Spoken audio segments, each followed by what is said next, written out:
Thank you.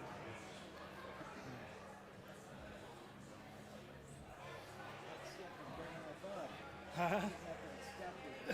Yeah.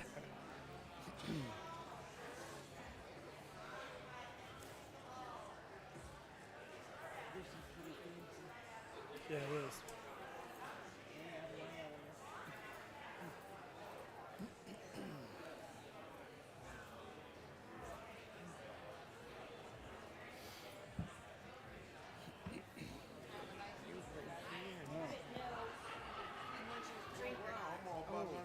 Look at you, I love it.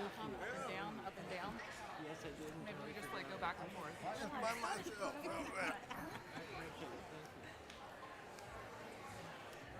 At least it's not a stand-up one. You have to pull it up and then I have to pull it all the way back down. I know. I haven't been in this sanctuary. I've been the old one. Well, John and I used to come to church here a long time ago. So, but it was always in the old sanctuary. So. And that man over there, that is my stepdad. I heard you say that. No.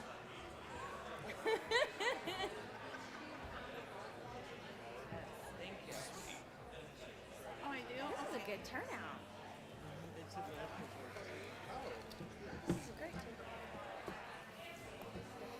Thank you. As you kick it over, yeah. Thank you. Thank you. My wife's going to try and watch on my live stream because she just started therapy today. So Bless her. The gunfire. that is the biggest thing that she Stuff right has in between us. Well, that's what I. It's got a thing Yep, here, mine did too. and it's just like here to here. Oh, they did it. It's about 12 screens. Oh, mine. I didn't have all that. He did a nice job. Yeah, I have. So I'll show you. See, I just have there, and then I have a couple back here. I wish it was could have been. I just got that.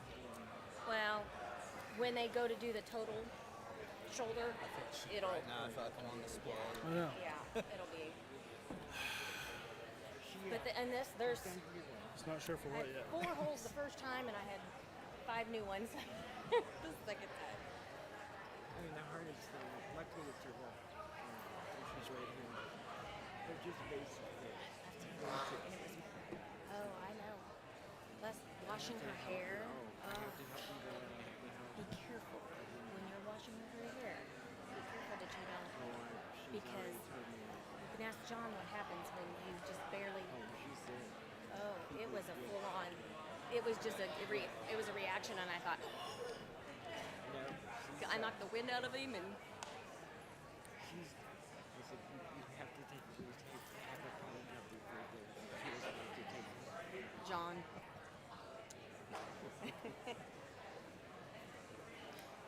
And she finally did, and otherwise I think she'd be miserable. Bless her. Is your daughter coming over and helping her then? Yes.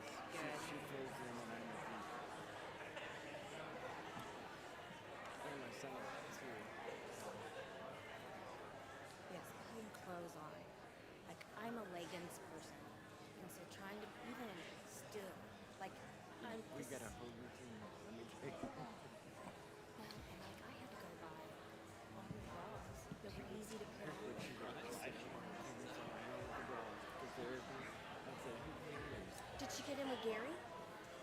She has like, you know, it's hate. Someone hate. And there's always Kadri. out the belt, north belt. Oh, on the North Belt. Track you down and hate. See, Gary is the only one that I'll She's ever a get. no too. It's a, patron. Yeah, that's It's a big difference. yeah. Very, very nice. I recognize that face right there. But hey, Yeah, you see me. You don't like it. Oh, and I recognize that face right there.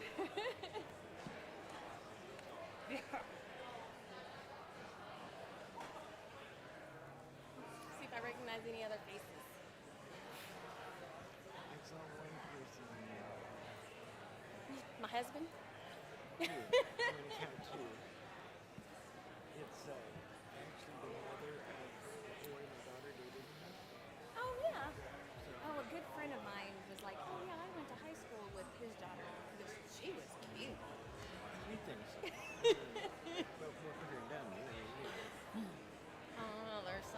out there that makes you wonder. I always told her that Kuda is this cute dog. Yeah. She's really, I'm most proud of her just because she's a good person. She's just kind and it's a good person. That's all you can literally ask for. That's what I love about my children is, my kids weren't straight A students. They weren't, they weren't the most athletic. They weren't, Her daughter is, which I think is ironic. That's funny. I mean, my kids are athletic, but they weren't like elite athletes, or they weren't the most popular or whatever. But my kids are very well mannered, respected the teachers. Teachers always had. My kids might be space cadets, but they don't ever disrespect the teacher. Although I say they don't disrespect the teachers, but when Gavin doesn't do his homework and doesn't turn it in because he feels like it's busy work, I look at him and I go, "Your teacher worked really hard on making that curriculum, and it's disrespectful for you to not do your part." And okay, I need all your electronics. Well, I'm like, give me all of your electronics. Well, they lost my homework. No, they didn't. I'm like, oh, they lost your homework? Okay, let's email your teacher. Let's email your Do you know teacher. Zach Caldwell? Yeah. Let's call. I got your teacher. I've got several of your teacher's phone numbers. Let's just call your So do you guys teacher. typically drive like the same person all like you kind of have your partner? Yeah, once like if you've been long enough to have a assigned ship, some people float. You get the same partner every shift. Oh, You get pretty comfortable, well, right. which is nice. We'd have been okay, but then it's like, Right.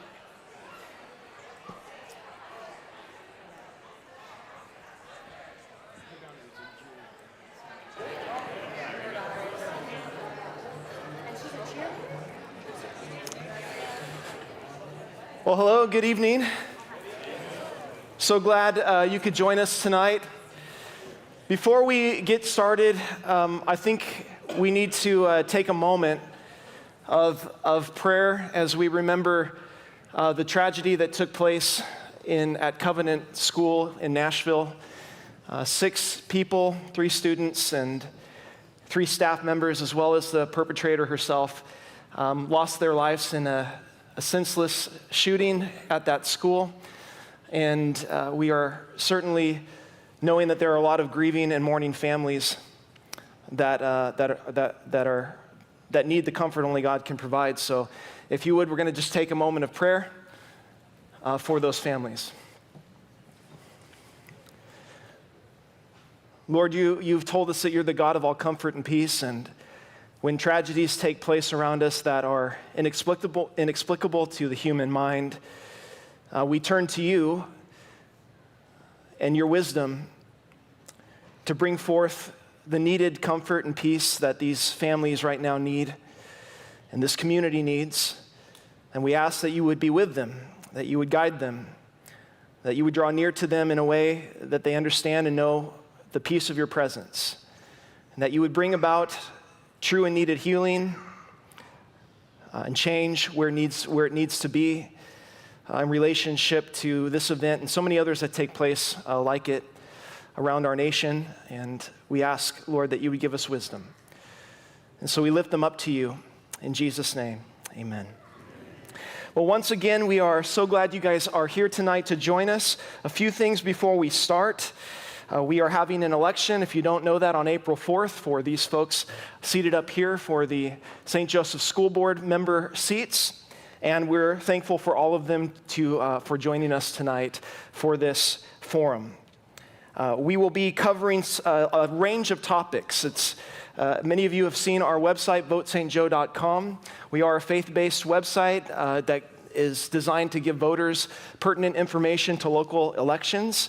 And so tonight we'll be covering a whole array of issues, from social issues all the way to financial issues, to some of the things that are facing our school district at this time, and hear our candidates' thoughts and solutions as they share their strategies and their heart with us tonight. We're going to do our best to keep the evening to 90 minutes, but we have a lot of ground to cover. If you need to use the restroom at any point in time, feel free to exit the foyer here, and the restrooms will be on your right. We just ask you to be mindful of your reentry as you come back in.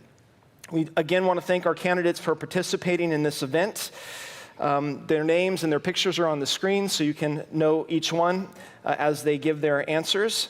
And we will start off by acknowledging we have one that is absent today. Jonathan Bell is not able to be with us. We have heard that he is deployed, but we certainly thank him for his service to our country. And so what we're going to do is, starting here with Mr. Barr, we're going to have each candidate give a one minute introduction, and then we'll get started with the questions.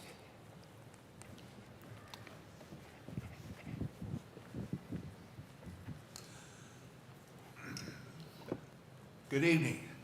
I'm Errol Barr, better known as Bud. My dad was Harold, and I'm actually Junior, so they didn't want to call me Harold or Junior, so I'm Bud. Anyway, for a career, I was a professional engineer and a professional land surveyor. By that, I did a lot of things with people, for people, and interacted with a lot of people. But the main job was to solve problems, and I think that that's what the school district needs right now, is somebody to help solve problems. Also, I did a lot of work with buildings and all, and the structures that the school district has. Many of them are very old and have been well used. So I think my expertise would be helpful in many ways.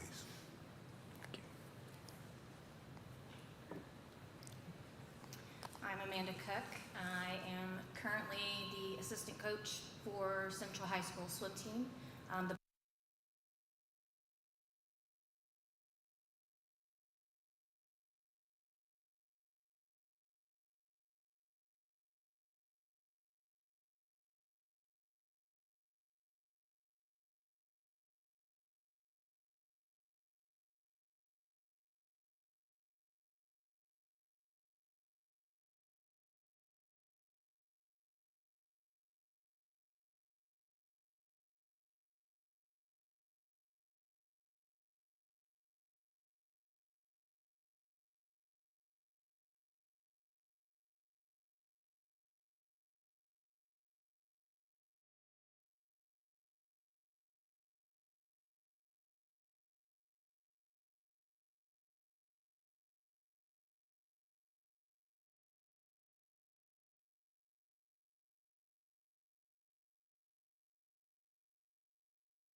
and we can do some wonderful things.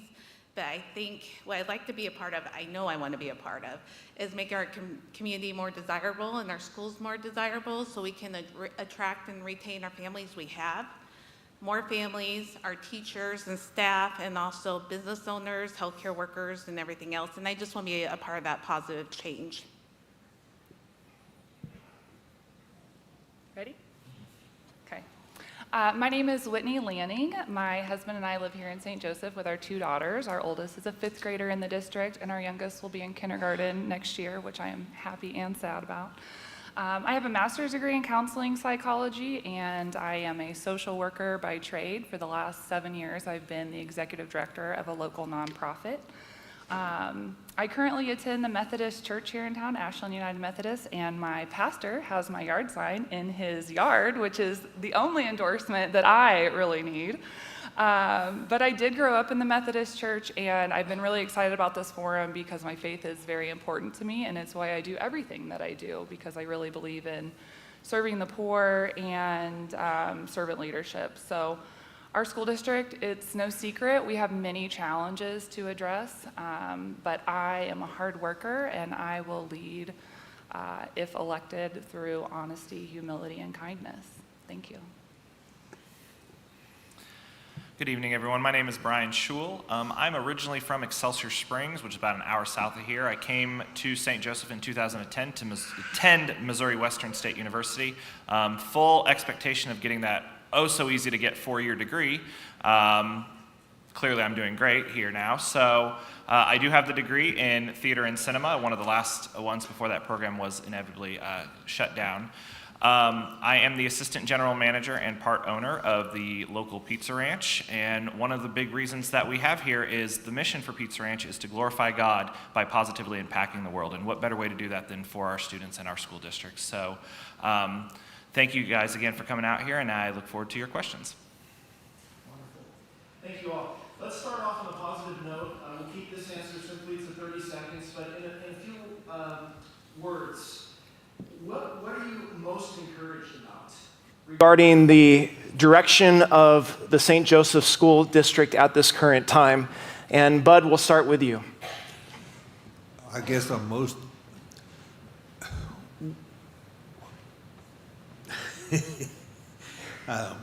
it would be the fact that I think we've pretty well gotten over the scandal that we had from several years ago, and I think we get back on track now, do what's right for the children. Thank you.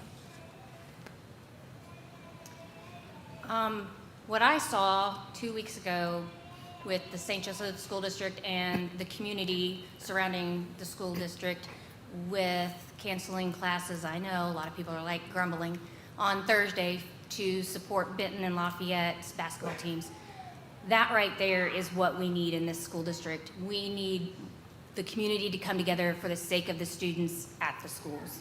That's what I see that's most motivating. First, I see the staff. I know a lot of the teachers here, and this is an incredible group of both support staff and the teachers. I also feel like there's a real momentum here for us to do something and finally come together, because all we're doing with bickering and back and forth is causing a divide that hurts the young people. Almost started talking with the mic. I'm encouraged very much by, Dawn, you stole my word, momentum. I feel like there's a lot of great momentum. I've talked with some of the teachers and educators and support staff in this town, and I think they like how the board and administration, it seems they're more accessible. It seems they're out in the public more. I know Hosea, for example, they do things on Fridays where they have people come down and cheer the kids on as they come in school. So I really feel like there's a lot of cheerleading going on and momentum, and I think that the kids and staff all notice that. For me, I'll say what's the most encouraging is outside the people that are up on the stage tonight. If we were here, there's still us and other people, this entire community, all the turnouts at the forums that care enough to be at these events or to make their voice known, whether it's through us or themselves. Even if we have different views and opinions. Everybody's still taking the time to make that known and to get things done the way they think is best. So the fact that the community has that support in the district, although there's been issues, there's a light at the end of the tunnel. And I just think it's important that to recognize not just people who are running, but the community is a huge part of this as well. So just the general support for the school district, that's huge. I think the most encouraging thing is this right here. Everybody in this room that's so engaged and willing to be involved and vote for this. That's amazing to me. But also being on the PTA and being in the administration building and talking to different administrators, I feel like the ones we have now is ready to close that gap between the community and the families and the school district, and they're ready to take on that, to get that trust gained. So in the last 10 years, we have lost approximately 10,000 citizens in our community. We've lost 1,000 students from our school district. And so along with that, we've also lost really good staff. So the people that still live here and still work here and are still invested in our community, there is just a spirit of collaboration to wrap around our public school system that I have not seen in the over decade that I've been here. So I am really heartened by that, and I think that that's something that we really need to grasp onto and take advantage of. Basically, everything that everybody said up here is encouraging. Love being the last person to speak. But I would say the admin that we have right now, a lot of the community has started putting faith back into the school district and our community. A great example is right up here on the table. 9 candidates are wanting to make a difference for this district, where even just a few years ago, we were lucky to get 4 or 5 people on the ballot. So we're going in the right direction that people want to get involved and be a part of it. Wonderful. And just as a note, we'll be starting each question with a different person, but we'll just continue to go from right Thanks, to left, Josh. my left to right. This next question wasn't going to be for you, but we'll, no, I'm just kidding. We'll start with Jennifer Kearns on this one. Statistics show that our school district has been declining. The Missouri Department of Elementary and Secondary Education reports that St. Joseph students are significantly underperforming in math and language arts. Our graduate diploma level is nearly 14% lower than the state level. Student attendance is also well below the state average. In addition, schools are falling into disrepair, teacher salaries are unsustainable, and challenging behavioral issues exist in the classroom. Do you see validity to any of these points? And what are your overall approaches that you're offering to head in a different direction? 1 minute. Oh, man. So I think we need to look at our policies first. I will say this, and I've preached it the last few times, consistency within the schools. Our curriculum, the way we educate our kids are not the same from school to school. And I'm talking about the middle schools being 6th, 7th, 8th, 7th, 8th, the elementary schools. The high schools, they don't get the same offer of curriculum either. I think part of our problem is that we do have a no-fail policy in place, and I don't approve of that at all. I think that if a child needs to be held back, they need to be held back. And the fact that they cannot read in high school level still, I think we need to look to see where we're broken. So, and then also the teacher retention. Of course, we need to look at that. We need to see how our community can grow, and this is where we have to come as a community and figure out what we're gonna do, because they are important. We can't teach kids without good teachers. Thank you. Was that all of them? Yeah. We're going this way? Yes. Okay. Sorry, I don't have my timer. I'm just going to trust you. Perfect. We're in a church. So the 3 major areas, if you go to my website, if you go to my Facebook page, if you've been to any of the other many forums that we've been to, the 3 reasons that I really started to run, or the 3 issues I wanted to address, were attendance, violent classroom behaviors that are happening with our students, and staff recruitment and retention. Attendance, if we don't get kids back to school, then we'll lose funding along with that. If we don't have the funding, we don't have the resources, then we can't reinvest back into our kids and our classrooms and our staff. I have friends that work at some of our schools, one in particularly that has to take a hair tie everywhere she goes because when she goes in a classroom, her hair will get pulled. That's not okay. That's not a good learning environment for our kids. Staff recruitment and retention, our average teacher pay is $43,000 a year. It's very comparable to the districts near us, Mid-Buchanan, Gower, Savannah. Our free and reduced lunch rate is 70% compared to Mid-Buck at 18%. So our kids have different challenges and our teachers have different challenges as well. So we have to find ways to recruit staff to be here and to retain them once they're here. I think and that's my time. Thank you. Thank you. Brian? I think to sum up a lot of what's happened outside of the buildings facility is we're still, I hate to say it, we're still recovering from the COVID-19 pandemic. Students are behind by a couple of years because of what that pandemic did to us, unfortunately. My 3 areas that I am running on is early learning initiatives, mental health and behaviors, and like Whitney, the retaining and recruitment of quality teachers. I am married to an educator here in the district. She does work at Carden Park Elementary, which, to give you some quick statistics about Carden Park, 100% of the school is on free and reduced lunch, and I believe 80% of the building is classified as homeless. So they have some behaviors there, and it takes a strain on some of our teachers. So I think one of the ways we've got to tackle it is how can we give back to our educators? How can we give back to the staff and improving? A couple weeks ago, I had the honor of touring Webster, and I got to tour it the day before spring break. So I was very shocked when I walked up and there was a couple officers on site, and they said, well, it's just the day before spring break, so we really need to address that. Yeah. Bud? As far as buildings concerned, this is my expertise, and I feel like that they really need me to help them in that regard. I think one of the things as far as teachers is we have to show teachers that they are appreciated. And I don't think there's just one fix to that. If you lose 60 teachers, there's probably 60 different reasons, and we've got to research that and find out why we're losing teachers. It's not all just money. Thank you. So, sorry, turn that here. So the things that I'm running for is dropout prevention, continuing to work with children who are falling through the cracks. Why are they falling through the cracks? We need to be more diligent about catching these kids so that they don't drop out. But why? What is the reasons? Why are the teachers struggling with the curriculum in the classrooms? They're being disrupted. Why are they being disrupted? Because there are children in the classrooms that don't need to be in the classrooms. They need to be, which is now going to be at Webster, which is a great move for the school district.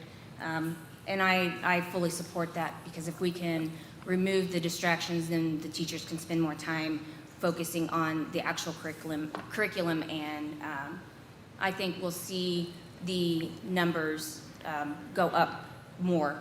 And the other thing is that with the buildings, as far as the buildings go, we need to take a good hard look at the buildings and see what needs to be done about them, and if they're in too much disrepair, then that's my time. I definitely think early childhood learning is where we have to really start working hard, because if these kids are at a 40% reading level and that kind of thing, it just unfortunately continues all the way through school. The second thing would deal with behavior too, and that is I would just like to see what I call consistency.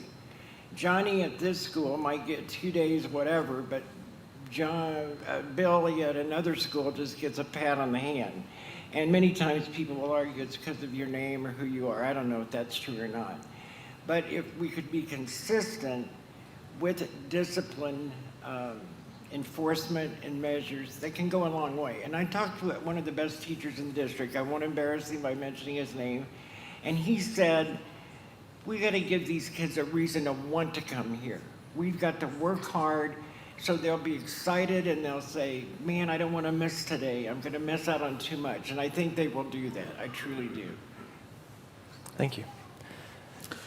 So some of the decline or challenges I see, which have been mentioned, are attendance and behavior problems. I've mentioned, a couple of different times at forums what a great move I think getting Webster to house elementary as well as high school. I believe it's going to go 3rd to 12th grade. So if you have some kiddos that are having some behavior issues, they're going to go to Webster now. And hopefully we can get that fully funded and fully staffed. It's going to take a special teacher to be at Webster to work with those kiddos to hopefully get them back to their home school. But this is going to allow teachers at the home schools to teach without as many interruptions, so the kids who are there to learn are going to get to learn. I don't know if I mentioned before, so my wife being a secretary at Hosea before she was the family involvement coordinator at Hosea, she's a secretary, but there still are times where she gets pulled away from being a secretary because she has to go help out in a classroom or sit out in the hall with a kiddo who's being a disruption. So I think attendance is moving the right way. COVID definitely put a damper in that, and that's all I'll say about that. Okay, so my approach, it's been said multiple times, I'm going to say consistency and transparency. I think on several of these topics, the community's been communicated different reasons why these are a problem. I think first straightening out that to where everybody's communicated the same message consistently will bring the light to everybody making a group effort to change these things, starting with supporting the staff inside the buildings. They deal with things like some people have mentioned that they shouldn't deal with as teachers. The fact that you have to wear your hair up because you may be assaulted at your job as a teacher is unacceptable. But not only supporting them with in the classroom behaviors, pay, I still think that's something that needs to be worked on. Things are constantly changing for teachers in the district, and their jobs seem to get bigger every year. So I think that there needs to be some compensation for that. And again, accountability for the teachers in the school district as well on all levels, including accountability for the parents. When it comes to attendance, some of those issues can be because we just didn't take our kid to school that day for not a good reason. Now, there are things that happen, but it's not okay not to take your kids to school because you don't want to. That's my time. Thank you. Thank you all. Next question, we'll start with Mr. Crabtree. Today, many school districts are welcoming curriculums and books that push social frameworks and extreme political ideologies such as critical race theory, intersectionality, and white privilege in the name of equity, tolerance, and diversity. Do you believe there should be a place in the classroom to teach these kind of frameworks and ideologies? Why or why not? I think there has to be a place in our world where we teach people how to get along and understand that there can be differences. In terms of CRT and those issues, I don't see them ever being utilized in an effective way in the classroom. I think you're going to cause far more problems than you're hoping to solve. I also think there are some very effective ways that we can talk to young people about equity, diversity, and inclusion without going overboard to include some of the things that you listed. Thank you. So on that question, I'm not an educator. And when I'm on the board, my job is to serve our students and teachers. And for questions like that, there are teachers that handle the curriculum and work on that. And so I am going to, hopefully with the other board members, we're going to collaborate on that to come with the best answer that we can. But I am going to take into consideration a lot of what the teachers who help design the curriculum, their thoughts and opinions on that. I will say, just like Rick here, I'm not an educator, but I am a parent, and I will say that as far as CRT, white privilege being taught, I don't think there's any place for it in the classroom. That's a big subject for that to be taught by multiple people to multiple schools. I feel like the message can be too inconsistent to where it can't be taught effectively. I just don't believe our elementary schools is just the place for that. That conversation can be with the parents at a later time for them to be able to have those deep conversations instead of a teacher doing their best to explain it or to teach the idea of it, but then not having time to effectively do so where there's still misrepresentation that in that student's mind of what that actually is. So for me, I don't believe there's room for it.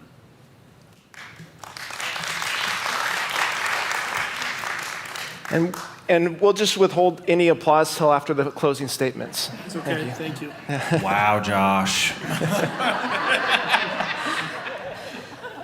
So my answer is no. I am not for the CRT or the whiteboard or any of that. I believe history is history for a reason. I also say my personal opinion too. If you don't teach history like it is, then do we take the big chance of history repeating itself if we don't tell the consequences of what happened? But no, history is history. Teach it like it is. And no, I'm not for CRT or any of that.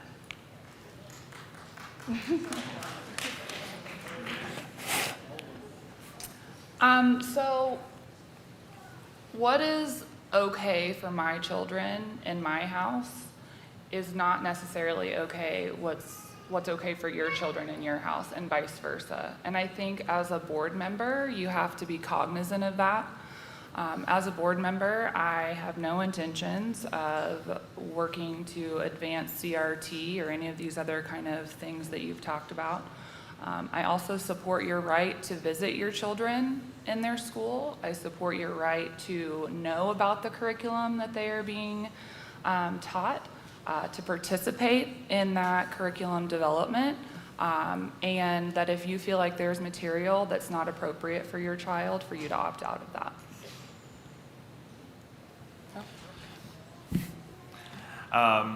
Kind of like what's said before, I'm not an educator. I have the great privilege of having a theater degree, as I said before. So I would say, kind of like what Rick said, it's not really the position of the board to make those decisions. I would say I would not be for teaching any of that in the classroom, that especially at this level. Maybe at the higher education level where they get into more theory classes or psychology classes, but not at the level that the school district here in St. Joe has.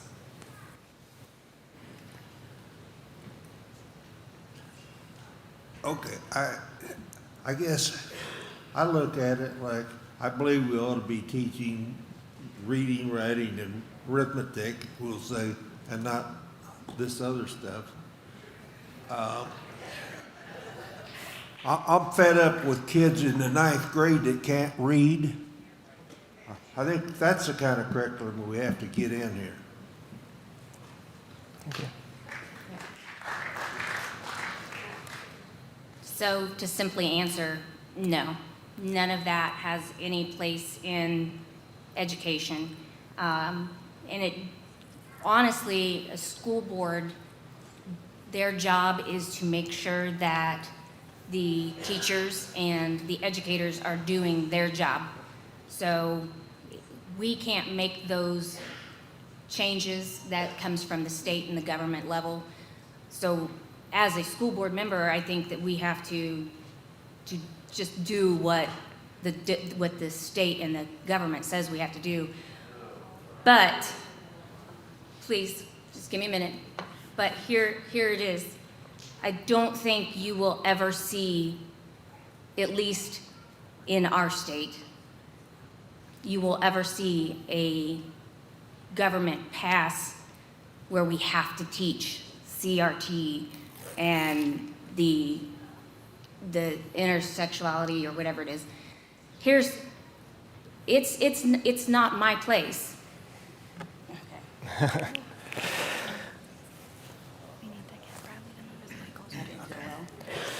We'll start the next question with Whitney.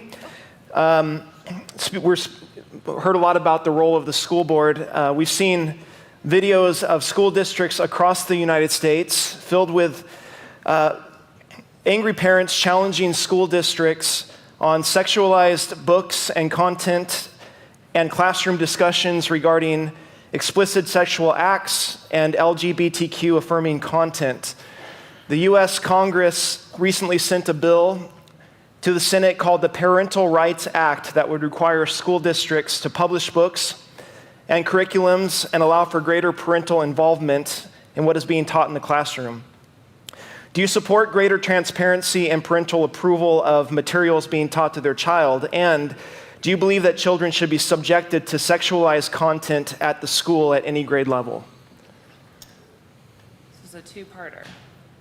So yes, I believe that you as a parent should have involvement in your child's education. I think that's where some of this is going awry, where our parents aren't as engaged as they need to be. They're not as involved in their child's education. So yeah, yes, I support that. I also believe that gender identity and sexuality is a very personal family decision, and those are decisions that you should be making at home, and not through our public school system. I hate to be the first one to do this. Would you repeat the first part of that question? Yes. Do you support greater transparency and parental involvement of materials being taught to their child? And do you believe that children should be subjected to sexualized content at school at any grade level? Anyone that knows me knows that I'm a firm believer in transparency. I think when you lose transparency, you lose communication, and then you lose trust. So I believe that is something that definitely needs to be across the board. And parent involvement, that's what any one of us on this panel here wants, is we want the involvement of the parents of the community within the classrooms. And then on the last part, I agree with Whitney. It is a very personal decision. I do not feel like any of that particular material needs to be thrown in students' faces and be forced to learn it. I feel like that is a very personal decision for that individual and that family, and it should be kept that way. Bud? Yeah, I don't really know how to answer that question either. But no, I'm not in favor of all of that. You know, I have granddaughters in school, and I don't want them in same bathroom as the boys. So no, I'm not in favor. Okay, thank you. I think you'll hear from every one of the candidates up here that none of us are in favor of that. I think that also goes along with the previous question. No, it doesn't belong in our school district. It doesn't belong in any school district. It belongs at home with your parents, with your family, and I think that it's being pushed, and I don't think it's acceptable, and I think that it's time that those of us that don't approve of it stand up and take that stand to say, this is not okay. Thank you. I definitely am for the transparency. I think any teacher worth their salt would not hesitate to say, here's the curriculum. Most probably, I think we did anyway, send home a syllabus. Here's what we're covering. Here's the material we'll be reading. And that gave the parents an opportunity, if there were an objection to maybe a piece of literature, and rarely did that happen, that we would deal with it and find an alternative assignment for them.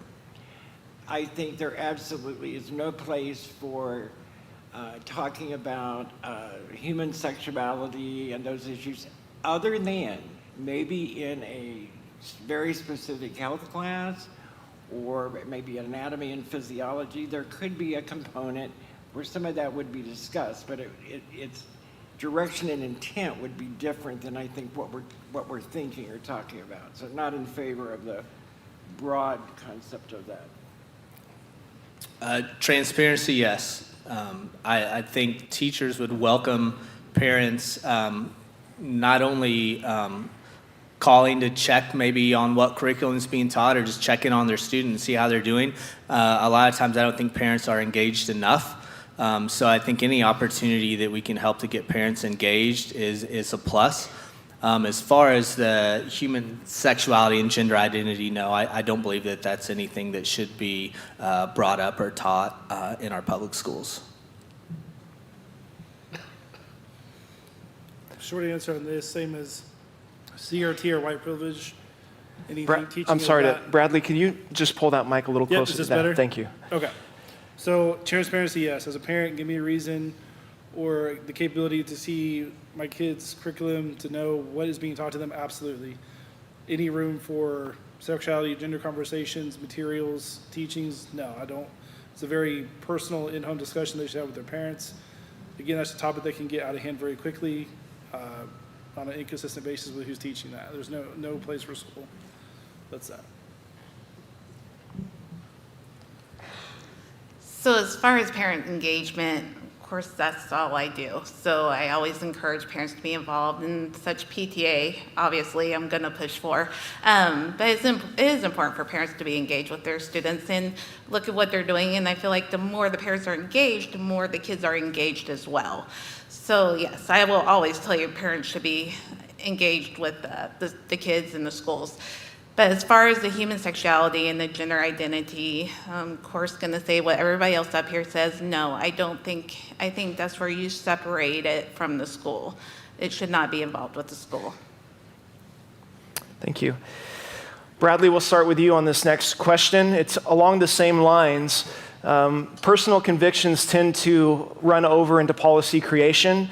So I'd like to know your personal convictions on policies that would allow students to use restrooms, locker rooms, and or participate in sports based on their preferred gender identity rather than their natural-born gender, i.e. a natural-born male playing girls' basketball or using a specified female space. Yep. So for me, I will never support crossing any of those things you just mentioned. Males will go to the male bathroom that you're born with, not what you identify as. That does not exist in my belief. It's males in the male bathroom, male sports. Those are not to be intertwined. That just puts kids at risk for, safety concerns, a whole bunch of other reasons it's confusing. It's not anything that a school should have to deal with, even in modern times, as that's becoming more relevant in our society. Not the place for it. Don't support it. Completely separate in my belief. Thank you. When it comes to using preferred bathrooms or the locker rooms, absolutely not. I feel like you cannot make everybody uncomfortable just to make a very few comfortable. Did I say that right? You can't make everybody uncomfortable just to make those few comfortable. I think there's other exceptions. There's one-stall bathrooms, there's nurses' offices. You can make exceptions for that. And also with the sports. No, I don't feel like you should play the preferred gender sports.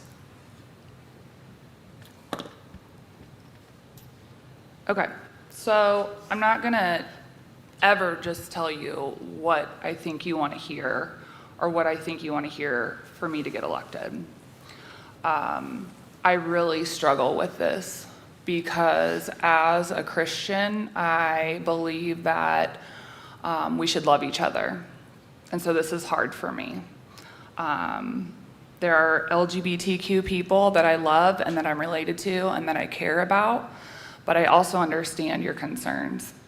I played Division I basketball, and I used to work with a coworker that would use the women's restroom. And so I absolutely understand the concerns here. What I will say is that I support inclusive policies, and I also support safety. And that may not be the popular answer, but that's my honest answer to you. I am relieved that I believe that this decision is going to be made at Jeff City, because to be honest with you, I don't love the fact that it's something we would have to talk about, because like I said before, I ran for office to address other issues, but I know that this is part of serving, so that's my honest answer. Thank you. I'm definitely with Whitney on this one. It's a hard one to answer. I feel every student, staff, whoever has the right to feel safe in their educational environment. I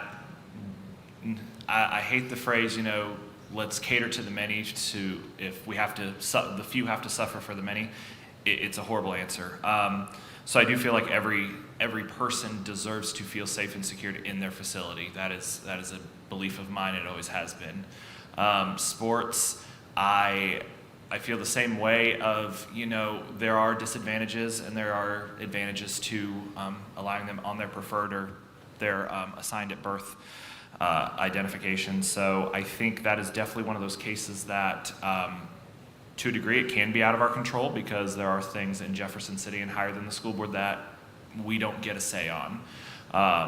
and that's kind of, I know it's a very vague answer, but it's a hard answer because it's one of those where it could very well be out of the school board's hands. Bud? Okay.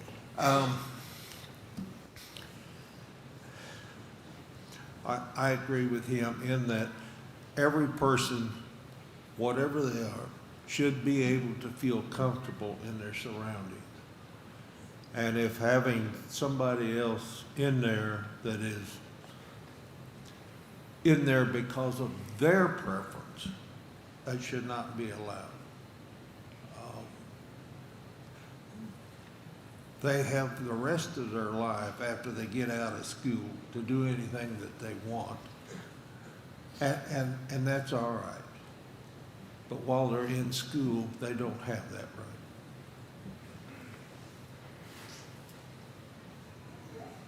So, as a former competitive swimmer and as a swim coach, we all, I think, know where I'm going with this. Leah Thomas last year, swimming in the NCAA championships. The World Athletics Council just came down on March the 23rd. They have decided they are excluding transgender women from female events. They have voted to ban transgender women from elite female competitions if they have already undergone male puberty. There's your answer. So as far as sports go, if you have gone through puberty as a man, you cannot compete in female sports. So it is no longer at the hands of the government, the state, or the school district. It has been answered for us. With that being said, I also feel, I don't care who you are, I don't care what you are. I was told by my Lord and Savior to not judge because he's the only one that judges. So I'm supposed to love everybody as myself. So that's what I will do. But I do not believe that opposite genders, that's my time. I agree with Amanda in terms of the athletics, but let me just say, today you saw a tragedy happen in Nashville. And it may have been a little different than Marjorie Stoneman Douglas or Columbine, but it comes down to the issue of bullying. And what I'm drawing to is that I could live with a gender-neutral bathroom for this reason. The district would have to assign the key. They would have to know who has it. There would be cameras on the outside. Because when do kids get bullied and where? Usually in the bathroom. But not every kid can come in there and say, oh, I want a gender, whatever. I mean, you're going to have to jump through some hoops or whatever. But not in locker rooms, not in sports, and then in this bathroom, they're alone. There's not groups or anything like that. I just worry that almost every school shooting we've had today could be an exception, goes back to bullying. And it's heartbreaking, when we lose anyone, let alone a young person. That happened, for example, today. I definitely agree with everyone on the fact that I don't feel that men should be able to play women's sports or women should be able to play men's sports in high school. As far as the bathroom issues, kind of like Dawn said, what people do, and have their personal preferences, that's their preference. As a school board member, our job is to make students and staff feel as safe and give them the safest environment possible. I lean towards saying, boys should go to the boys' bathroom, girls should go to the girls' bathroom. Even if we wanted to put in a gender neutral bathroom, where would the money come to build? I mean, that would be a huge expense for our district to try to install those in all of the buildings. I just don't think it would be possible. So I think you have to lean towards the idea, and it's tough, but I think my personal conviction would lean towards not allowing women to go into men's and men's to go into women's bathrooms.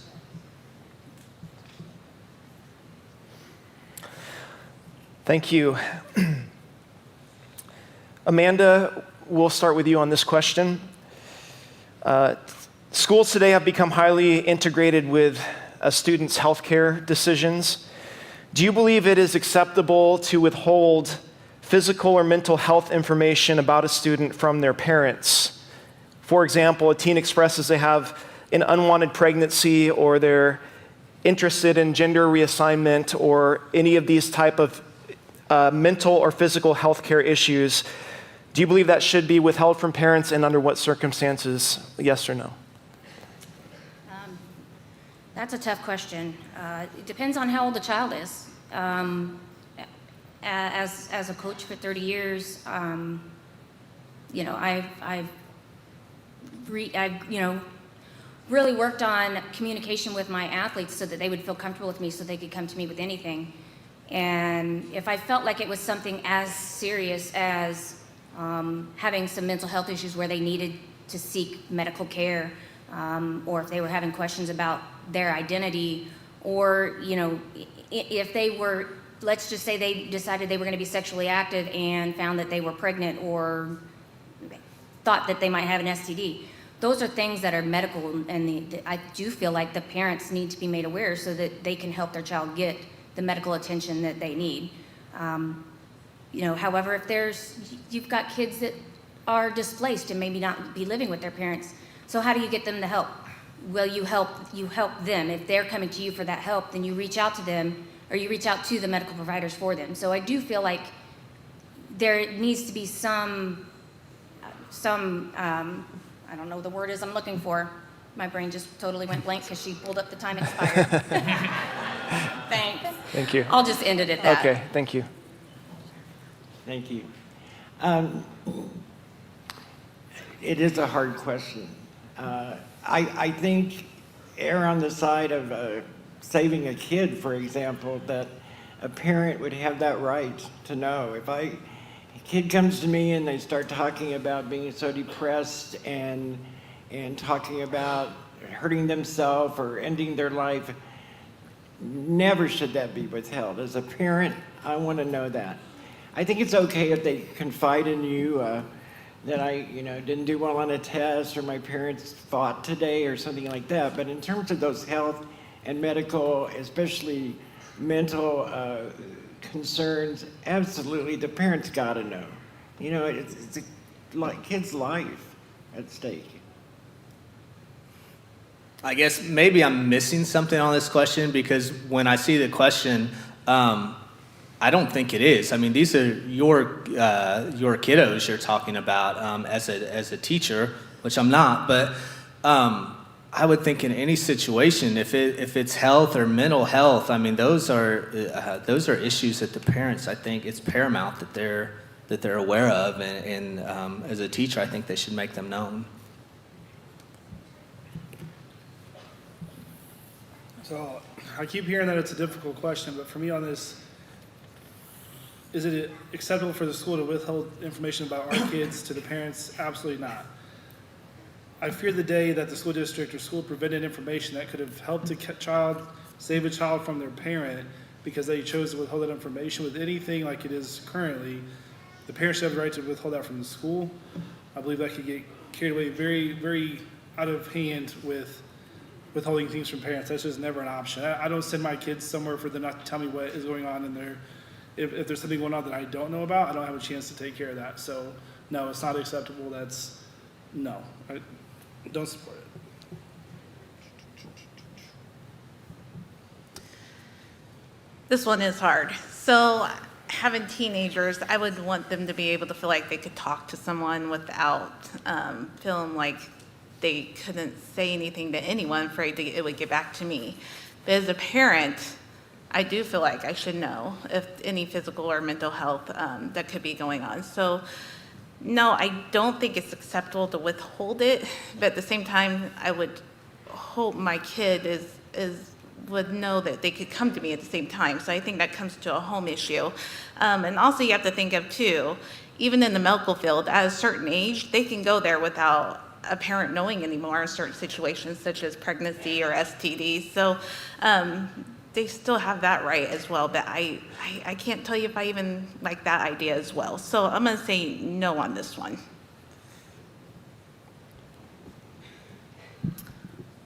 parents should have the right to know about anything that happens to their child within the public school setting. Period. Okay, Whitney. All right. So I know there's some people up here that hate this part, but yeah, it is a hard question.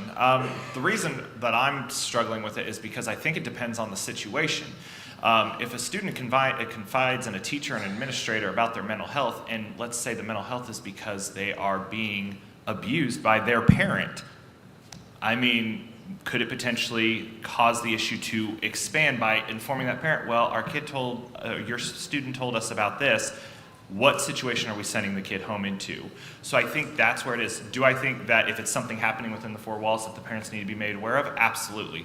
But if it's something that's pertaining back to the family itself, that's where it's the gray area, because if the family is the reason for the physical health being in jeopardy or the mental health being in jeopardy, I think there's another step the district has to take.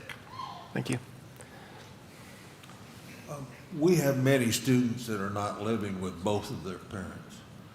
And when you say parents, I'm thinking both. And I think it's imperative that you get a hold of the parent that is the guardian parent, we'll say. Now, if many of them are not even with their parents, or with grandparents, or with foster parents or something. But yes, I do think we should be getting a hold of somebody. However, if that's the one that's causing them problem, then maybe not the teacher, but at least the school district should let the police or somebody know. Thank you. This is, if possible, just a simple yes or no answer. We'll start with Harold and we'll just move our way down. Would you ever support a school district or a school as an entity assisting a student to receive an abortion for an unwanted pregnancy without parental involvement? Are you wanting a one-word answer to that, or? I would prefer a yes or no. Okay. No, the school district should not be involved in that at all. Helping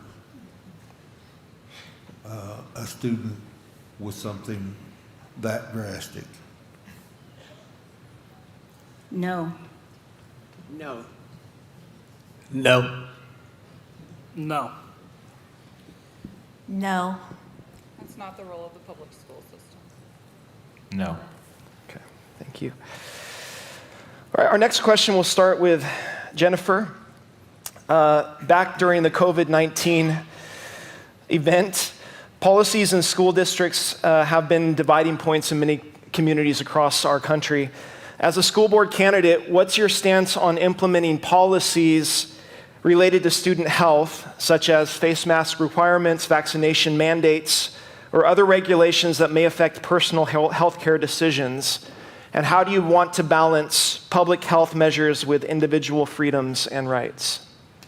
How long do I have on this? Someone try to answer what I can. I was in healthcare for 17 years, and I was at the COVID, the whole part of it. And I will tell you what, nobody knew what was going on. We all did not know what was going on. We as a healthcare, and I know everybody else are burned out. It was probably the worst time I've ever been through. I think masking, I think we did the best we could with the knowledge we had. But looking back and now, I would say it's a personal preference. I would not mandate a masking now. I think the same with the vaccination on COVID. It is a personal preference to me, and I don't remember your other question. Did that answer it? Yeah. Okay.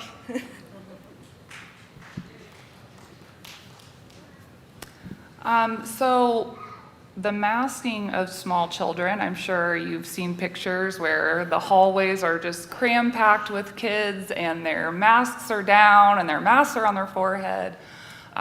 Masking was, to me, I think it was not a useful thing to do for people, and it added an undue, unnecessary burden on our staff. Staff had to do contract tracing and they had to write things down, and that just made a really stressful situation even more stressful. I believe that as a parent, you have the right to make healthcare decisions for you and for your children, and that's not the role of the public school system.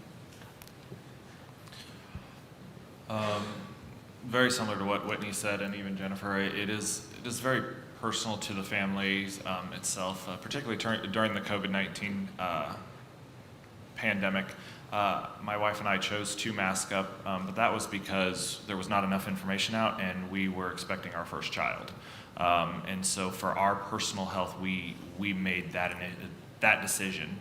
I think when it comes to it, COVID was a very interesting beast because there was not enough information, or as some people would say, the information they had wasn't given to the public in the proper avenues. So it's again, I hate saying this, but it's hard to answer these questions. I do feel it's a personal choice, but without knowing what information is available for the example of the pandemic, for future, it's hard to say what policies I would be for implementing without that information in front of me.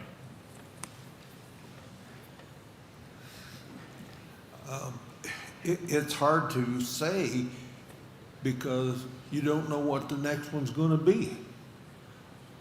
They didn't know what this last one was going to be, and they put in a bunch of stuff that wasn't right, but they didn't know in beforehand. So what was the right thing to do?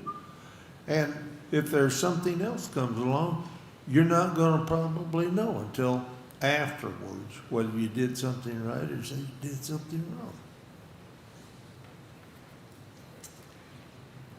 They highly suggest and recommend that you get a flu shot every year. And they do not require the flu shot, and they do not require you to wear a mask during flu season. So as far as COVID goes, it was a pandemic. It is now an endemic. It is not going anywhere, but it is the same thing as the flu.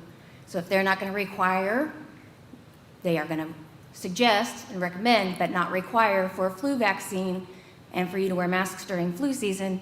Why should we have to do that during COVID? I agree with Amanda. I think, we had a tendency to jump the gun because of the fear of the unknown. I will tell you, I taught during the pandemic with the masks, and the kids were masked. And it was probably the worst teaching I had ever done. And I'll argue that the kids particularly weren't good either. And part of it was just the mechanics of, can you hear me? Can you understand me? And they put these plexiglass things around us. I thought we were talking at a prison through the thing. We just lost a lot of good learning time. What amazed me was as soon as the bell rang at 2:38 and these children went to their cars, off came the masks, and they were all going to Bob or Sally's to have fun or whatever, which is fine, but then why did we put up with this, during the whole semester and a half? Parental right and decision, absolutely, and I think we did jump the gun. Maybe you could argue for safety's sake, but the result was we're going to pay for this for several years to try and catch up, sadly. So the vaccination part is a pretty short answer. It should definitely be a personal choice between the parents and the kiddos. As far as the COVID goes, I was on the board when COVID hit, and nowhere in our school board handbook there wasn't a COVID section. So unfortunately, we were faced with an unknown. We tried to handle the situation the best we could, and that meant we followed the health professionals here in town. We followed their advice. Looking back, we know that there are some things that could have been done different, should have been done different. I will never, ever use the word never. I think it's scary to say absolutely or never in anything, but I would be extremely, extremely, extremely hesitant to ever recommend a mask mandate again. You really have to analyze the data. But like I said, I don't ever want to use the word never, but I don't see myself ever voting in favor of one again. In reference to the COVID vaccine mandate, No, I would never support that. It's against personal choice, parents, children on their healthcare decisions. When it comes to masking, I also wouldn't support a mandate for that. It was a visual security blanket for the public that was ineffective, and I disagree with it then. I would continue to do so. Thank you. We'll start with Richard. In the wake of COVID and broken trusts between school boards and parents, we've seen a major shift over the past several years of families choosing to homeschool or send their kids to private school. As a school board candidate, what is your stance on voucher programs that promote school choice and incentivize private school education, such as the Missouri Scholars Program and others that are potentially in the future? I'll kind of keep this one short. I'm very much pro public school. My wife, myself, my kids have all been public schools. We have friends who send their kids to private schools, and that's their choice if they want to do that. But I really feel like it takes away funding from the public schools, and so my stance is always going to be pro public school. So I as well, pro public school. I understand that parents make those decisions, which is fine to do those things. For me, that's not a decision I would make. Whatever the reasons are, whether I think it's more than just COVID, I think COVID helped push that more. Of course, we're seeing how unsafe our schools can be at times. That's pushing that agenda. So again, pro school. That's all I'll say on that. No, I do not like the idea of vouchers, or I am very for the public school as well. But as far as vouchers, or even if we're going to talk about open enrollment, I'm not for it. That takes our tax dollars away from our community. I think we need to sit back and look at our schools and see how we can improve them, and always academically, every which way, so we can keep our families and students here. So I like to tell people that I'm the proud product of public education. My dad was my school superintendent. He's on his 28th year of being a school superintendent, so I didn't have much choice in the matter. But I'm thankful for my public education. But I also understand that homeschooling may be where your belief system lies. Catholic school, parochial school, that may be what fits best for your family, and I support your right to choose that. Our job as a public school board will be to make our district the best district so that you pick us, and that's what I'll focus on if I'm elected. I would say I would find it very interesting if anybody up here said they were pro-private school running for this position. I'm very much pro-public school. I was raised in the public school system as well. And I think, yeah, it hits the nail on the head is if you give that option of private school or the vouchers, then that is taking tax dollars away from the school district, which in turn, we can't make the improvements we need to the facilities without those dollars and such as well. And I mean, if it is one of those cases where you prefer homeschool, we have a great virtual academy currently, so you can keep your kid home as well for that. But other than that, I'm very much pro public education.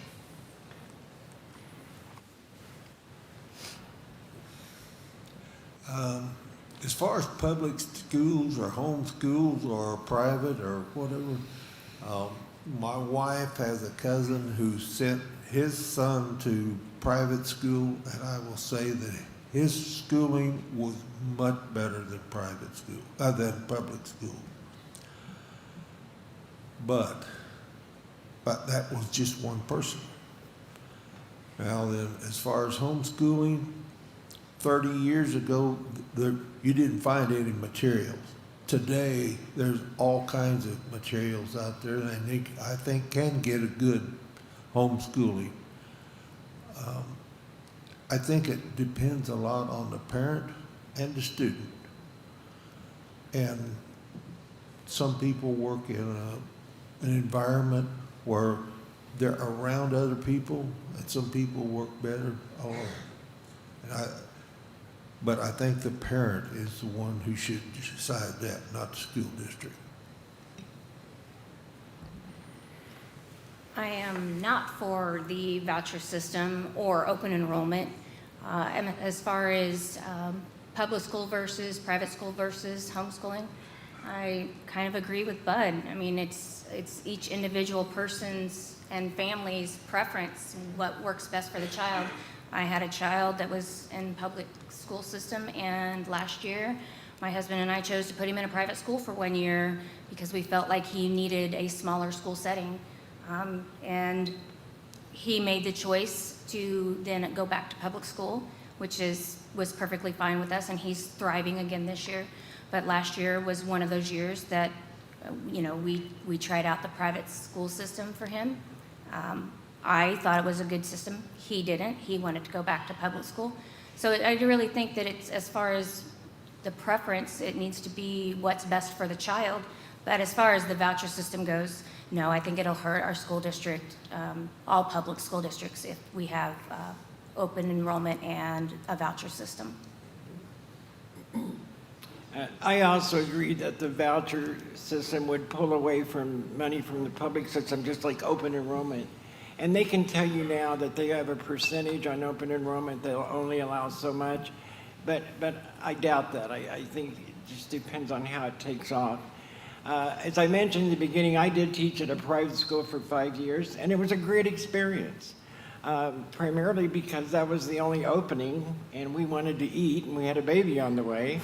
But my daughter, my wife, myself, my granddaughter, are all products of the public system. So I very much would be against vouchers and the open enrollment. It's just siphoning money from where most kids are going to go, I hope. Then we need to say, why are they going there? The public schools need to say, why are people migrating to private, to whatever? That's your key right there. Thank you for that. We'll start with Brian over there in last place. I mean, not, at the end of the table. There has been heated debate about the number of school facilities in our city and consolidation strategies. As a school board candidate, what are your strategies for addressing the challenges posed by the number of school facilities in St. Joe and the lack of funds for their maintenance and improvement? And how do you prioritize to allocate resources to ensure that our schools provide safe and conducive learning environments? I would start off by saying that we need to really, really deep dive into the facilities because, and the layout as well as boundaries, because a lot of the placement of the facilities in this district make absolutely no sense. I'll be honest with that. The only thing that makes sense is the placement of the 3 high schools, because you have a north end, a south end, and a central. No pun intended on that last one. But so I think it'd have to be really diving in and seeing what is the most need and what's going to make it a functioning school, so that every student that is attending that school is receiving the same quality education and education experience as, let's say, Oak Grove, which is a newer elementary school. We'll go that route. And so I think it would have to be a deep dive, get, even a couple opinions if necessary, to really make that decision, so that, again, equity across the district, consistency across the district is something that we need.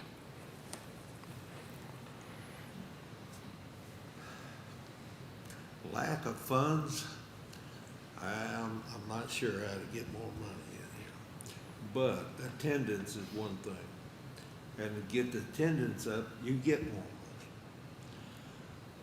The maintenance of the building, and I'll say this, buildings do not educate children or students. Teachers do. Because if buildings did, Carton Park would have the best students in town, and they don't. So it's not the building, it's the teachers, and that's what we have to concentrate on. If you want better students, you have to get better teachers, and keep them, and you've got to talk to the parents and get the kids to school, because you can't educate a kid who's not coming to school.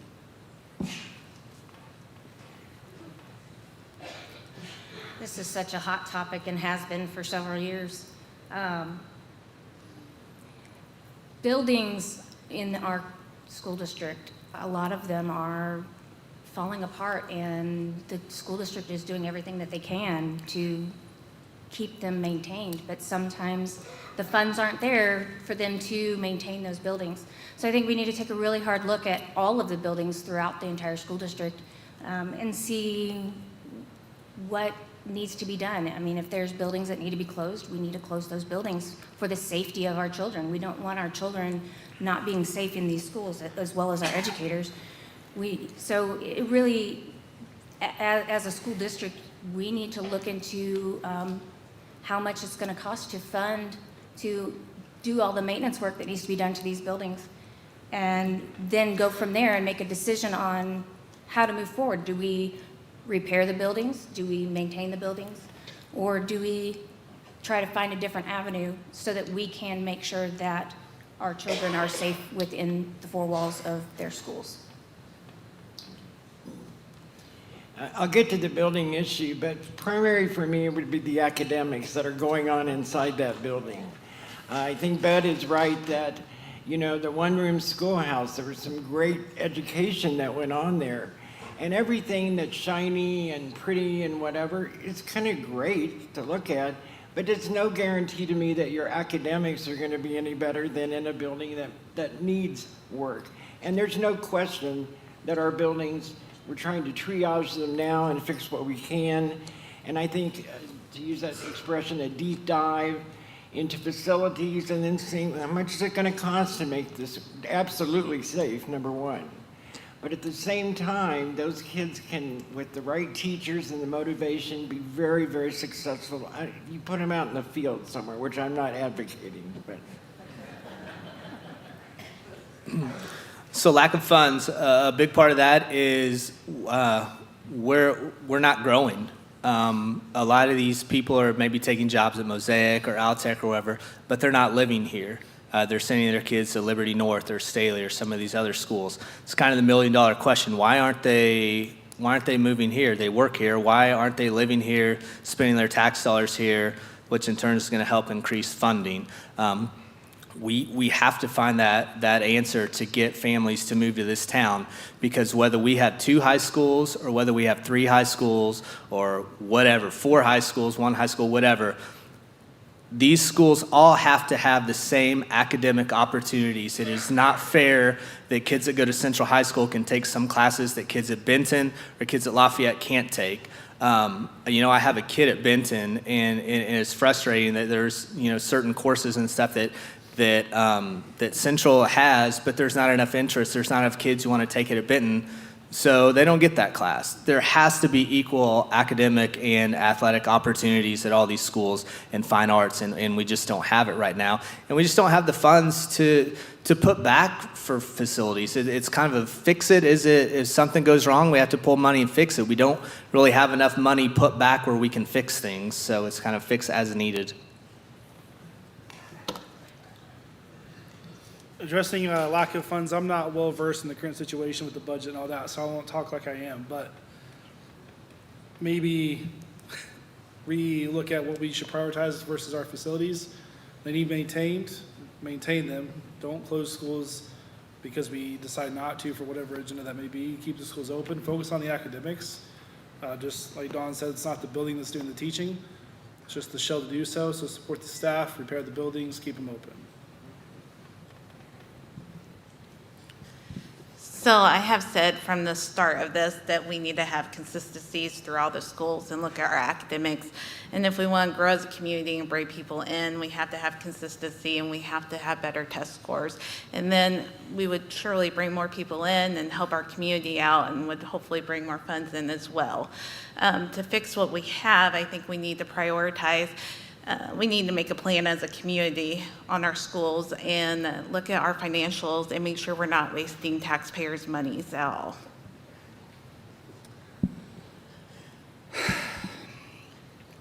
If you want to see what happens to a community when a school is closed, I want you to drive around Humboldt Elementary.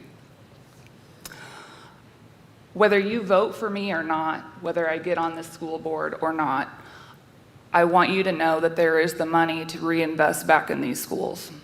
It was there 10 years ago. You know where it went? Stipends. You know where it's at now?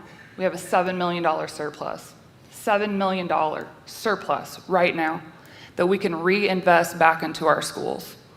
People are not leaving here because of our old schools. They're not. Obviously, they're not a plus and they're not keeping people here, but the problems that we have with our schools is what's happening inside of them, okay? So if we can address those behaviors and those needs for teachers, you're gonna see people stay here because our staff and our students and our community deserve their schools.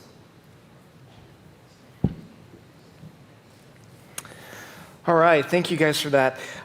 Next question, I think hits close to home, seeing the tragedy that just took place in Nashville. But in a world where we see violence ravage our educational institutions regularly, what do you believe are the best practical solutions to keep our school environments safe from physical violence? And we'll start with Dawn. It's sad that anymore it hardly makes the news. You know, this happened earlier today, and I think it was late in the day that it actually made it to TV, and that's a sad commentary. We've become so commonplace on, oh, another school shooting, how horrible. And horrible to can't even cover that kind of tragedy. I have a great friend that taught at Marjorie Stoneman Douglas that was wounded and was with a child that was killed. So I think our security, you have to ramp it up. At the same time, and this is a sad statement on society, if someone wants in bad enough, just like in your home, they're probably gonna be able to get in. Kids think of nothing of opening a door for another kid to let them slide in and not get a tardy. I just think we have to be vigilant, maybe more SROs in the building, better monitoring of cameras, but it's a tough sell because if they want to bad enough, it sadly may happen. Well, I'm not going to tell you to arm teachers. They deal with enough. The last thing they need is to learn gun skills if they don't have any. But I do think having an armed officer or someone at the school, I think will help to deter that if there are intruders that know that that's at every school. I think just doing a facilities check of each school, looking at entry points, I think we have to do what we can to deter it. Like Dawn said, if a kid is going to want to get in bad enough, it's going to happen. And it lies the underlying problem, mental health and behaviors, and it's all kind of intertwined with each other. But I think the start is just to look at the safety of each school and just do an evaluation as far as what they can do to make the building as safe as possible. I would say definitely ramp up security in all the schools.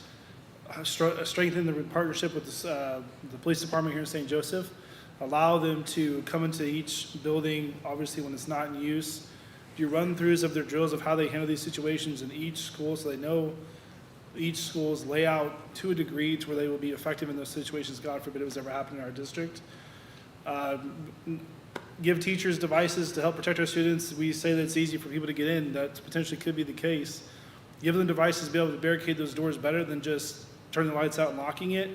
There's many companies who've made devices to secure those doors, make those tools available, spend the money, keep the kids safe that way, to where if somebody does get in, they can't get into classrooms as easy as they may have got into that school. Right now, all the schools are locked anyway, but again, it'd be easy for somebody to slip in there and have some issues. So more SROs, support them, give them a reason to be there, maybe more programs where kids can interact with them more so they can see that it's a good thing. So I just had this talk with a friend on the way over here. I don't think Nashville has been the only shooting lately. I think there's been 4, 2 in Texas, Dallas, Fort Worth, Colorado, and Nashville. I think and it's an awful thing. I think we need to work with our resources officers, and we need to work with our local police department. Maybe have them come in and do some education. But we also need to hold accountability. Whether it's high school or elementary, I know there's been threats on the elementary school, and they just get 1-day suspension. I think we need to hold a little bit more accountability from when they're young than to when they're older. So when I first came in here, I was bubbly and excited, and I told you about myself, and you can probably tell that these are heavy topics and they're hard to answer. And part of the reason I'll always be transparent with you is because I don't have a poker face. You're always going to know how I feel because I wear my heart on my sleeve. I will support any policy or procedure that keeps our kids safe. At this point, I'll try anything. If I knew what it would take to stop these, if any of us did, we would, right? So I don't have the answers, but what I will tell you is that any policy that comes in front of me that I believe will help keep our kids safe, I will be in favor of.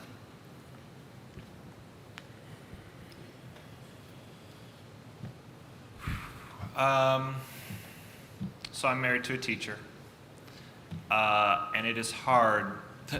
Besides, that's the worst thing I've ever done is marry a teacher. She's watching online, it's fine.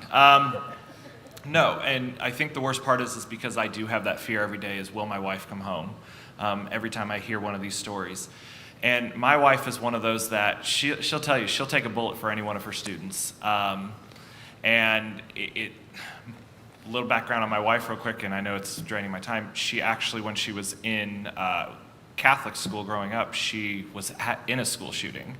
And so it's very scary to think that way. So I'm very much like Whitney in the sense of, one, these questions are draining, and anything that would help protect not just the students, obviously they're important, but also our staff, and because these teachers are part of our community as well. They are educating the future of St. Joseph, and yeah, anything I'm open to researching and doing anything to keep our community safe. I think one of the first things you have to do is teach the student that there are things that can hurt you. I remember having fire drills and air raid drills and everything else. And if you watch the movie Kindergarten Cop, they taught the kids to say stranger. They're just things you can do. But you have to teach the student that there is a security and safety problem, and then teach them what to do. And I think that'll go, I mean, sure, you've got to take measures such as, smoke detectors and, metal detectors and things like that. But still, it all goes back to the people that are involved. If they think they're safe, they're not going to worry about it.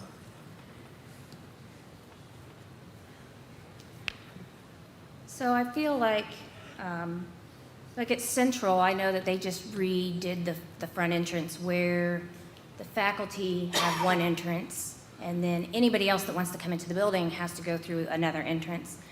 I assume that other schools have that as well. I know that Bodie does, and I know that Oak Grove does. I know that Bessie Ellison does, that you have to buzz in through one door, and then if they want you to get through, you buzz through another door.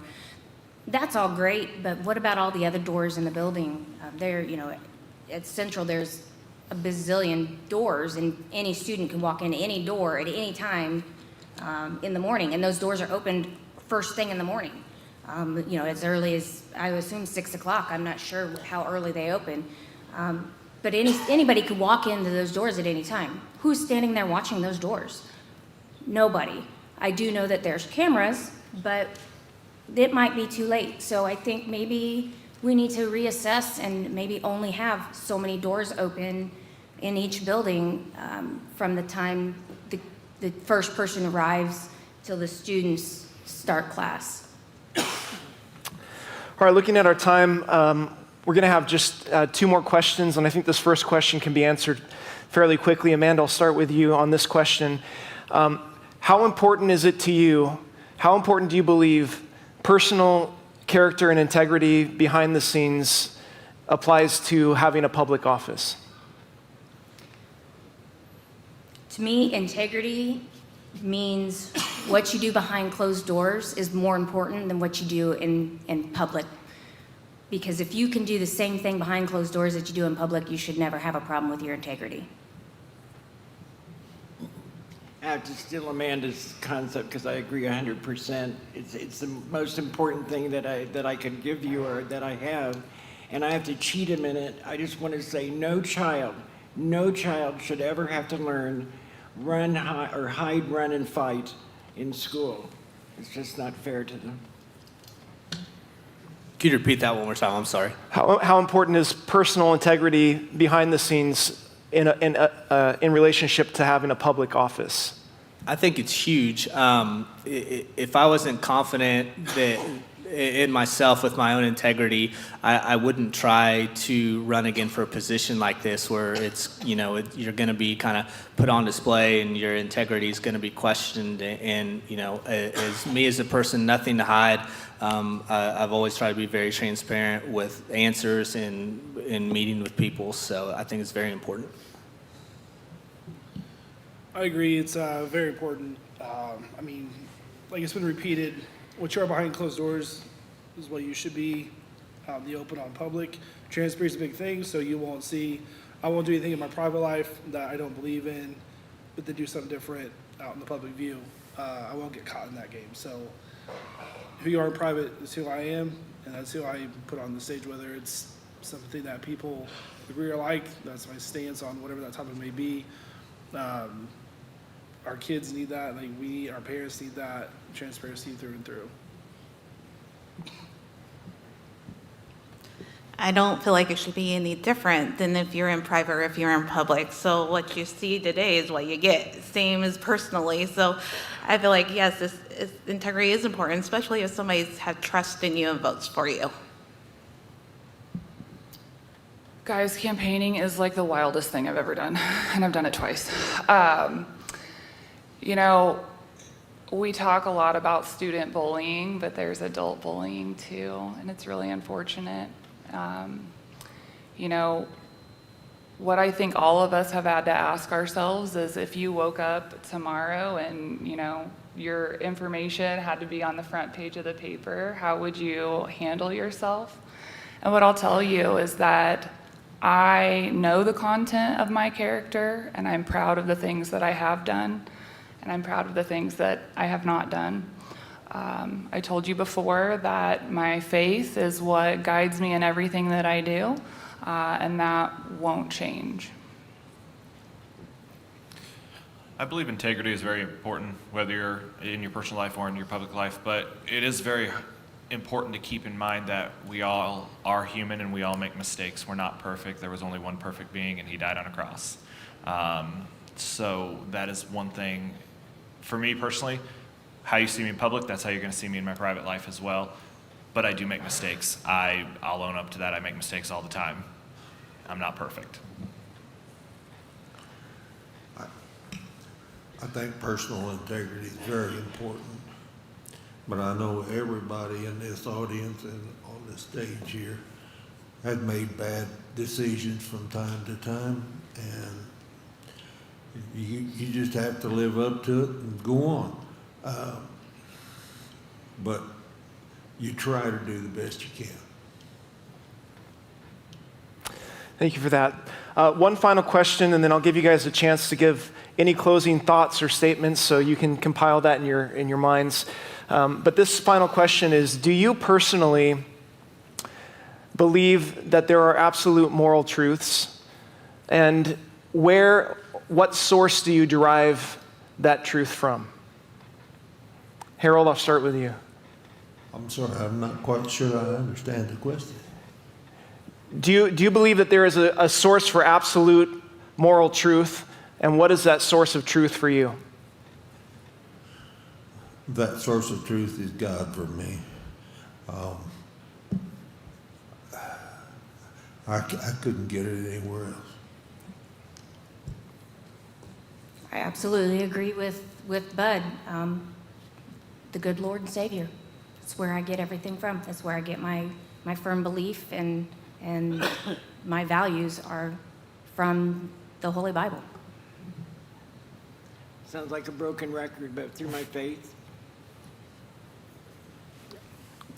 Through my faith as well, I was saved in 6th grade. And so ever since then, I stumble and I fall. But thank goodness I'm able to pray and ask for forgiveness. And my faith has helped me to find my wife. It's helped me to raise 3 great kids. And yeah.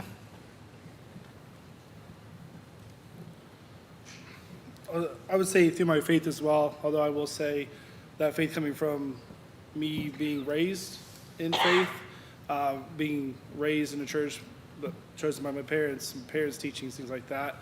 So between my faith and my parents, the way I was raised and the beliefs that I have developed from those things, although I'm not the church-going individual every Sunday, I do that usually within my home with my family. That's our preference online, many different views on churches that way. So a lot of those come from my younger days on what I believe from back then and learned from my parents. I was raised Christian, I am Christian, and I teach my kids Christian. So I've talked about my faith throughout this. I also believe that you bring people closer to God by showing them kindness and compassion. That's not to say that you don't have to make difficult decisions that people don't always like. I do think that is something that's going to have to happen. So if we're elected, anyone that's elected here, we have 3 years of really difficult decisions that have to be made. But I think as long as you know who you are and what you believe in, and I've told you what that is for me, you can't go wrong. So that's what I plan to do. I'm going to say an answer nobody's heard yet. It's going to be my faith. Oh, you've heard it before, have you? I would say my faith in my family, absolutely. I am a firm believer that I've been a Christian my whole life, and I live every day being the man that I want my daughter to see me as. I want it as the man that I hope that she one day finds someone in me to be the example of what we can do. And I live every day for my faith, and I live every day for my family. Thank you. So final closing thoughts from each of you before we end our evening. And once again, we'll just start with Harold so we can go all the way across the table. Final closing thoughts, concluding thoughts. I'm married to a wonderful woman over here. She was a school teacher at Central for 28 years, was it? So I'm a little bit familiar with teachers. I thought later after the question before that was about the truth, and if I don't get the truth from God pretty quick, I have to go to her. Because I want to thank you all for coming out tonight. You've been a good crowd. You've been very attentive, and I would like your vote. Thank you. So I born and raised here in St. Joe, like I said earlier. Married for 23 years to my wonderful husband. I have 3 children. And I have ideas that I keep talking about, and everybody keeps telling me I should run for school board.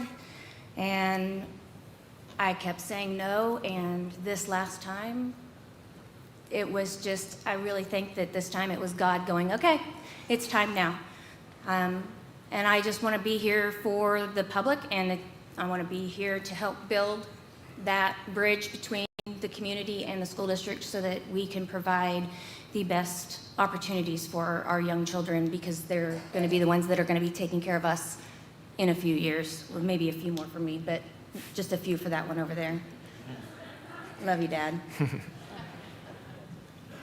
I've dedicated my whole life to education. I've loved every minute of it. Now that I'm retired, there's not a day goes by I don't miss those kids, and I think about them in the classroom. I do have the opportunity to still travel with them.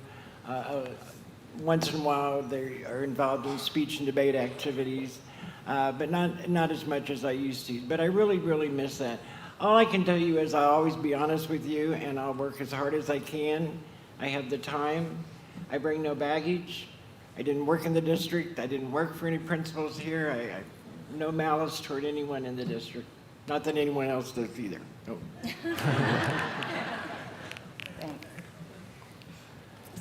So I decided to run again to help give back to St. Joseph. My wife being employed by the district, my kids are all in the district. We have no intentions of leaving St. Joe. I plan on retiring here and spending the rest of my life here. St. Joe needs great public schools, and it's given so much to my family and myself. What a better way for me to try to give back than to serve on the Board of Education.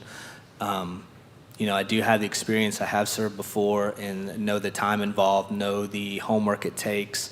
It's not just attending meetings.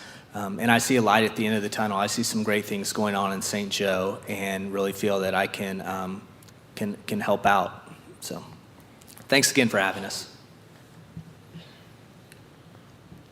No, I just wanted to thank you guys for coming out tonight, meet a good crowd, and for you two for the questions and the communication before and during the event to make it run smooth. I'll just leave you with, I'm here as a parent to be transparent to the public from the parents' perspective while supporting teachers. I'm completely new to this. It's just my next step to where I believe I can further my understanding of how the district works and to make positive change in that regard. So thank you. So I have already spent a lot of years already advocating for the kids and for the teachers and staff and for the community and families. So me coming onto the board would just be a louder voice. I don't know if they want me being louder, but I would be louder. I think it's important for the community to be involved with all big decisions if we're ever going to move forward as a community. So transparency is a must, and consistency in the schools is a must for me too. But I think if we work together as a community, we can make our community better and stronger together, and that's what I'm hoping to be a part of. So if you've learned anything about me tonight, I hope it is that I will tell you how I really feel. I will say that typically the reason people really like me is also the reason they really don't like me, and that's because I'm very outspoken about things that matter to me. We are not going to agree on everything. We haven't agreed on everything, I'm sure, tonight. But I'll always be honest with you. I'll tell you what I think. I have the resume and the experience, but more than anything, I'm gonna work hard, and I will never stop fighting for what I believe is right for our kids or our students. Again, thank you guys for coming out tonight. And thank you, Pastor Josh. I think all of us can attest to the fact this is the first forum where none of these questions were we really asked before at any of our other forums. So really got us thinking. I do appreciate that. Thank you. And if nothing else, you guys are the voice for us. You're not going to agree with everything we say, and growing up, that was one thing I used to tell people going to church is if you agreed, sorry Josh, you're going to hate this, if you agreed with everything that the pastor says, then he's not doing his job right. It really has to get you thinking. But because I don't want that to be any difficult for anybody in this room, I'm going to help you out with the simplest thing. If you learned nothing else tonight, vote the number 2 spot on the ballot. Don't even worry about the name. It's just the second circle on the ballot. And we'll just call it good. Thank you, guys. Let's give them a hand for being here tonight.